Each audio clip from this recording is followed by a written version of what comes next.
Bonjour, bienvenue pour ce culte du mois de septembre 2024. Je vous propose de commencer ensemble par un Père Saint. Père Saint, Dieu légitime des bons esprits, qui n'a jamais trompé ni menti, ni erré ni hésité. Par peur à venir trouver la mort dans le monde du Dieu étranger, car nous ne sommes pas du monde et le monde n'est pas de nous, donne-nous de connaître ce que tu connais et d'aimer ce que tu aimes. Amen. Le prêche de ce mois s'intitule « Mon frère n'est pas mon prochain ». Vous verrez que j'ai choisi ce thème parce qu'il y a souvent des confusions et donc il est important de les résoudre.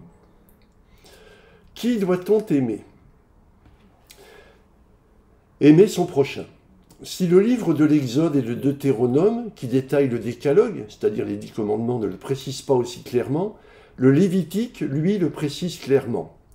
Tu aimeras ton prochain comme toi-même. On retrouve cela dans Matthieu et dans Marc, qui reprennent ce point et en font le deuxième commandement le plus important. Mais qui est mon prochain? Le Lévitique le précise clairement. Il s'agit des fils de ton peuple, c'est-à-dire les membres de la communauté juive, les coreligionnaires. Donc pour les Juifs, l'amour doit être sélectif et ne peut concerner que les proches, et encore les proches qui sont dans les petits papiers d'Yahvé. Car je vous rappelle les propos du livre de l'Exode, où l'on voit Yahvé désireux d'exterminer les Juifs. Moïse accomplit cette mesure avec l'aide des fils de Lévi, et fait tuer environ 3000 Juifs adorateurs du veau d'or. Ensuite, Yahvé valide ce comportement, et le poursuit lui aussi de son côté.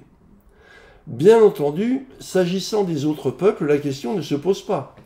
Les Juifs aidés de Yahvé les exterminent jusqu'au dernier, incluant parfois les femmes, les enfants, les vieillards, voire les animaux. Les chrétiens doivent-ils suivre Matthieu et Marc et n'appliquer que la loi juive? Aimez-vous les uns les autres. Dans Jean, Jésus énonce ce qu'il appelle un commandement nouveau. Aimez-vous les uns les autres comme je vous ai aimé, vous aussi vous aimez les uns les autres.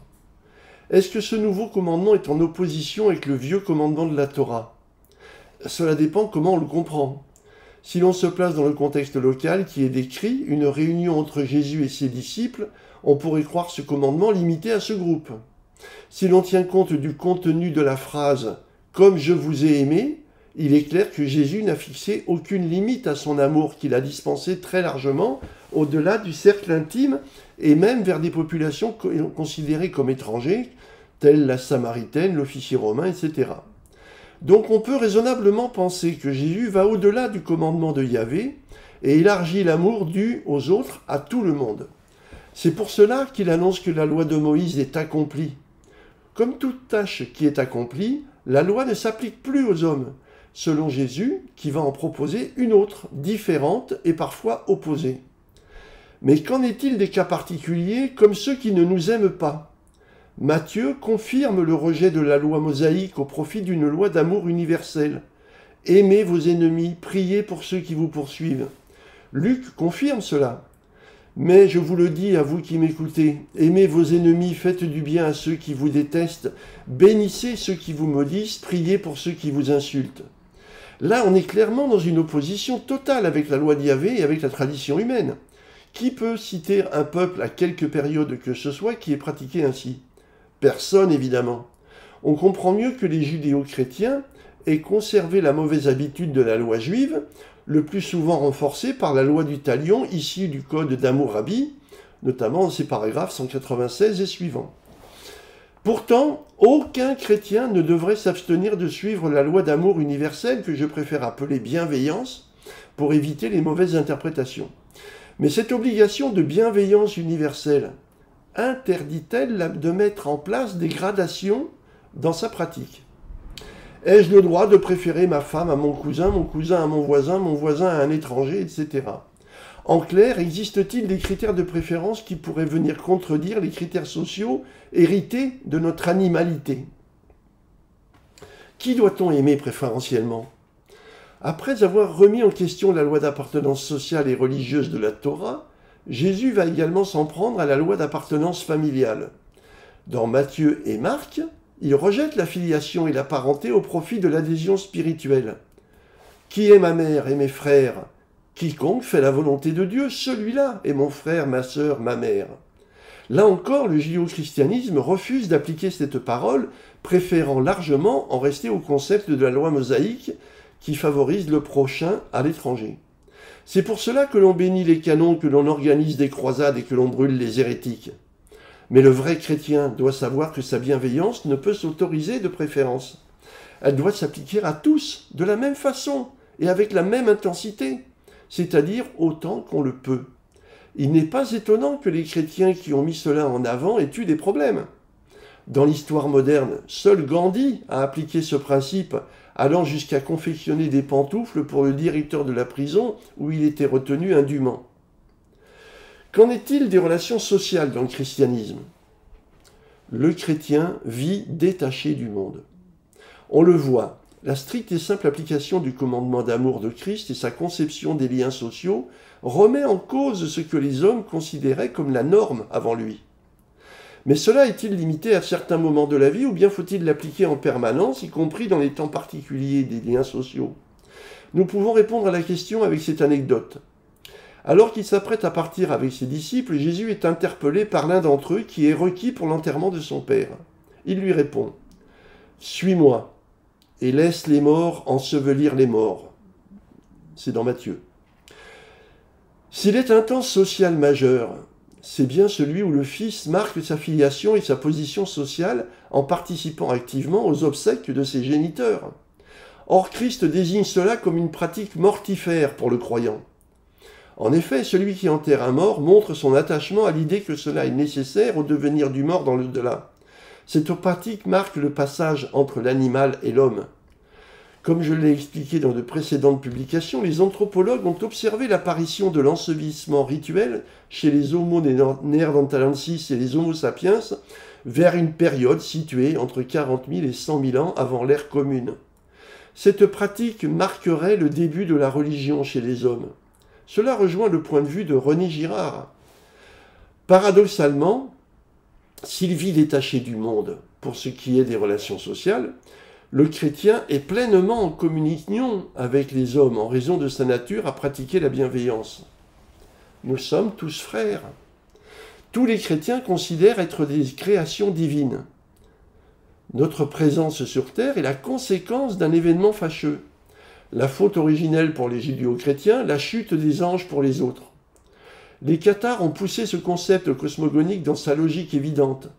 Les hommes sont des parcelles divines tombées dans le monde par la faute du démiurge qui a divisé l'esprit unique pour l'incorporer dans les corps de matière et les tuniques d'oubli, où ils sont à la fois prisonniers pour ne pas avoir la volonté de fuir ce monde et pour servir d'outils permettant la persistance d'un monde qui est forcément limité dans le temps, alors que les parcelles divines, que j'appelle volontiers les esprits saints, sont logiquement éternelles. Cette idée est certes assez différente des autres, mais elle n'a rien d'excessif. Si on se rappelle les vers de Lamartine, « L'homme est un dieu tombé qui se souvient des cieux ». Donc non seulement les cathares considèrent que les esprits saints sont en fait des parcelles d'un même tout, ce qui en fait des entités parfaitement égales entre elles, des frères, mais ils rejettent toutes sortes de distinctions entre les esprits saints tombés et ceux qui sont restés dans le tout divin, fût-ce le Saint-Esprit consolateur ou le Christ. Nous sommes donc détachés du monde, mais liés en ce monde à nos frères de captivité et en attente de rejoindre l'esprit unique par ce que les cathares appellent le mariage mystique. C'est pour cela que les cathares rejettent toute idée de différenciation entre les hommes, terme neutre incluant les femmes, y compris dans le cadre de responsabilités à assumer. C'est pour cela que l'Église cathare dispose d'une hiérarchie fonctionnelle qui est totalement différente de la hiérarchie de pouvoir de l'Église catholique, même si les titres portent les mêmes noms. L'évêque cathare n'exerce aucune autorité de pouvoir sur les consolés qui dépendent de son diocèse, mais il est choisi par ces derniers pour administrer l'Église en plus de ses obligations de consoler. Le choix se porte sur celui que l'on considère comme le plus avancé dans le cheminement spirituel, car les obligations de la charge ne doivent pas empêcher la progression spirituelle. Le rapport au monde. Le cheminement spirituel passe par un éveil de la part prisonnière, l'Esprit Saint. Cet éveil vise à lui donner la capacité à surmonter la prégnance qu'exerce la part mondaine, l'âme mondaine, qui use de tous les moyens pour maintenir l'Esprit Saint dans l'oubli de sa nature. Il est donc nécessaire qu'il soit capable d'agir malgré cette prégnance. Pour cela, il doit se confronter au monde et non s'en cacher. Pour les cathares, le consolé doit vivre dans le monde et non se cacher dans un monastère ou vivre en ermite.